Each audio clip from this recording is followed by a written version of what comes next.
आज अपन विषय गणित कक्षा षष्ठी का अध्याय संख्याओं की जानकारी, इसके बारे में अपन पढ़ेंगे। पिछली कक्षाओं में अपन संख्या के बारे में जानकारी बड़ा अध्याय अपन करके आए हैं कि संख्या को शब्दों में लिखना, अंकों में लिखना, किस प्रकार से लिखते हैं, वो अपन सभी जानकारी करके आए। इस कक्षा में अपन इस संख्याओं की जानकारी में दो प्रकार के जो क्रम है वो पढ़ेंगे। पहला है आरोही क्रम और दूसरा है अवरोही क्रम। ये दोनों अपन पढ़ेंगे कि आरोही क्रम क्या है और अवरोही क्रम क्या है। आरोही क्रम क्या होता है? आरोही क्रम यहाँ बढ़ते हुए क्रम, छोटी संख्या से बड़ी संख्या की ओर बढ़ना आरोही क्रम कहलाता है।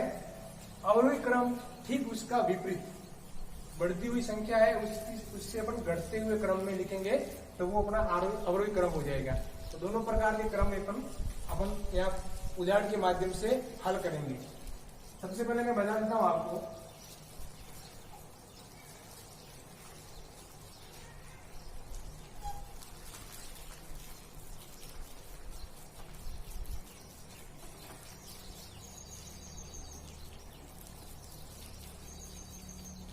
ये एक मैंने सीढ़ी बनाई है उदाहरण के लिए।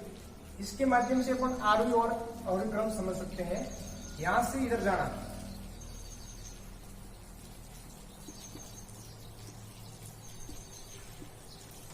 ये आरोही क्रम है। इधर से इधर जाना, ये आरोही क्रम है, ये वाला भाग। और यहां से ठीक नीचे आना विपरीत, यहां से नीचे आना, ये अवरोही क्रम है।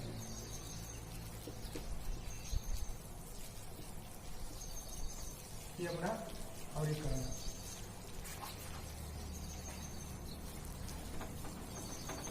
तो सीधा है कि घटने वाले क्रम को अपन अवरोही क्रम कहते हैं और बढ़ते हुए क्रम को आरोही क्रम कहते हैं। यहाँ कुछ उदाहरण के माध्यम से समझेंगे।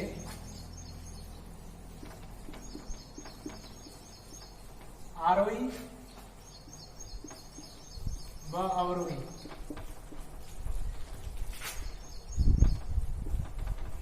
क्रम में लिख ली। आरोही और अवरोही क्रम में लिखना है। कुछ संख्या में बता देता हूं यहाँ 486, 8045, 58,496,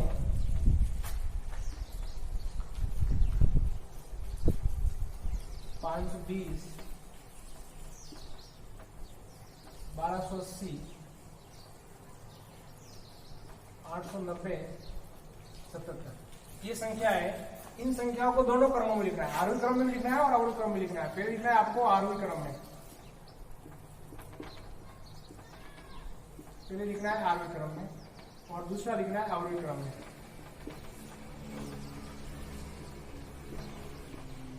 दो प्रकार के क्रमों पर लिखना है अपन को। तो कैसे लिखेंगे मैं आपको बता देता हूं। सबसे पहले अपन को संख्या, सामान्यतः अपन संख्या कितनी बड़ी है, संख्या सैकड़ा में है या 100 में है, 1000 में है, दाई में है, वो जानकारी करते हैं। उसी प्रकार इसकी भी जानकारी करनी है अपन को।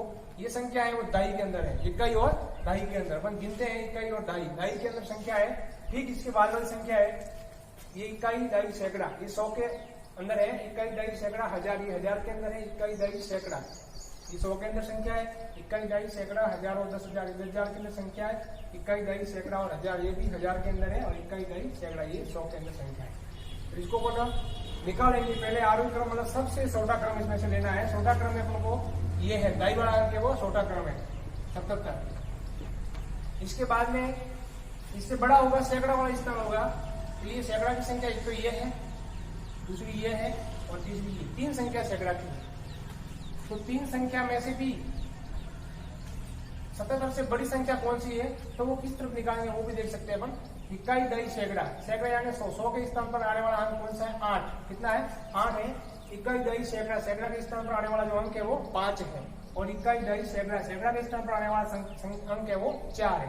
इसका मतलब ये 800 के अंदर है, ये 500 के अंदर, ये 400 के अंदर है। छोटी संख्या 4 है तो ये 486। अब संख्या अपने पास दो संख्या ये रही 520 और 890। वही सैकड़ा के यहाँ 100 के अंक स्थान पर आता है 8 अंक और यहाँ भी आता है 5 अंक। तो 4 से 5 है वो बड़ा है, तो ये 520 लिया है संख्या। इसके बाद में 890 है। नेक्स्ट संख्या ये भी हो गई, ये भी हो गई, ये क्लियर हो गई, ये भी क्लियर हो गई। अब संख्या अपने पास रही है 1 2 3। इसके बाद में सैकड़ा के बाद में 1000, अब ये 1000 के अंदर एक ये है और एक ये संख्या है, इकाई, डाई, सैकड़ा, हजार, इकाई, डाई, सैकड़ा और हजार, ये दो संख्या के अंदर है। दोनों का कंपेयर करेंगे तो इकाई, डाई, सैकड़ा, हजार, ये 1000 के स्थान पर आने वाला अंक है वो 1 है और यहाँ 1000 के स्थान पर आने वाला अंक है वो 8 है। तो इसके बाद में संख्या जो आएगी वो 1280 आएगी। और फिर बड़ी संख्या है वो 845। पीछे संख्या 1 रहेगी, इसलिए अंत में आने ही आना है 98,496। ये तो हो गया अपना आरोही क्रम। अब ठीक इसका विपरीत अवरोही क्रम में लिखना है तो इसका विपरीत करना है। सबसे बड़ी संख्या लेंगे, सबसे बड़ी संख्या ये है 10,000 के अंदर है, इसलिए सबसे बड़ी संख्या होगी ये 98,496, ये सबसे बड़ी संख्या है। इससे छोटी संख्या 10,000 के अंदर है तो अब 1000 के अंदर देख लेंगे। 1000 के अंदर संख्या 1 और ये 2 है, इकाई, डाई, सैकड़ा, 1000 के स्थान पर 1 आ रहा है, इकाई, डाई, सैकड़ा, 1000 के स्थान पर 8 आ रहा है। तो यहाँ बड़ी संख्या लेंगे। आरोही क्रम में हमेशा छोटी संख्या लेनी पड़ती है और अवरोही क्रम में हमेशा बड़ी संख्या लेनी पड़ती है। तो बड़ी संख्या है वो 8045। उसके बाद छोटी संख्या वो आ गई 1280। अब इसके बाद में अपन को सैकड़ा वाली जो संख्या है वो लेनी पड़ेगी। सैकड़ा वाली संख्या अपने सामने 3 थी, 1, 2 और 3। अब अपन को इसमें से बड़ी संख्या लेनी। आरोही क्रम में तो छोटी संख्या लेते हैं इसकी और अवरोही क्रम में इससे बड़ी संख्या लेते हैं। तो तीनों में बड़ी संख्या है वो कौन सी है? यहाँ 486, 520 है और 890 है। तो सबसे बड़ी संख्या होगी 890। इसके बाद संख्या 2 रहेगी 486 और 520। तो इसमें से बड़ी संख्या कौन सी आएगी? 400 के बाद में 520 संख्या बड़ी है तो 520 और इसके बाद में 486 और लास्ट दही का अंक है वो 77। ये आरोही और अवरोही क्रम का सीधा एक उदाहरण के माध्यम से मैंने आपको समझाया है कि कैसे लिखते हैं। तो ये दो एक फॉर्मूला ध्यान में होना चाहिए। सीढ़ी नुमा ये मैंने बनाया हुआ है कि जो बढ़ रहा है क्रम, जो सीढ़ियों पे अपन चढ़ रहे हैं वो आरोही क्रम है और उतर रहे हैं वो अवरोही क्रम है। अपनी 8 सीढ़ियां हैं तो यहाँ चढ़ते हैं तो हम कहते हैं कि मैं 2 पे चढ़ गया हूँ, 3 पे चढ़ गया हूँ, मतलब संख्या बढ़ रही है। उतरते हैं तब क्या है कि मैं अभी 8 से तो उतर गया, 7 पे आ गया हूँ, तो नीचे वाली संख्या धीरे धीरे कम होती रहती है, वो अपना अवरोही क्रम है। जैसे ही मैं कुछ आपको प्रश्न डाल रहा हूँ वो इसके बाद में आपको करना है। 486, 8080, 9002, 98,246, 785 और 77। दूसरी संख्या है